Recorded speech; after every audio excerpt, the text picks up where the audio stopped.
Module Overview. Getting started with Microsoft Dynamics 365 Business Central Development. Microsoft Dynamics 365 Business Central is a powerful cloud-based end-to-end business solution, fully customizable to fit unique business needs. In this module, you will learn how to kickstart your journey into Business Central development by exploring the core tools and concepts needed to build and extend its functionality.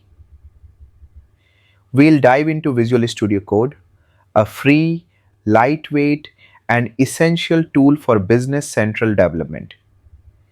You'll also discover key objects and learn how to navigate the platform's database efficiently.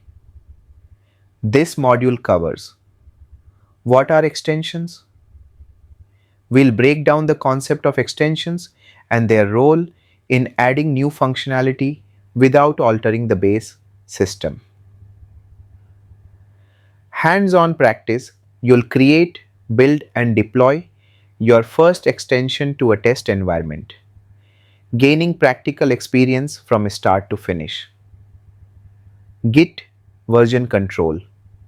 We'll wrap up with an introduction to Git and version control, showing you how to collaborate efficiently and keep track of your code changes. By the end of this module, you will be ready to start building custom solutions in Business Central.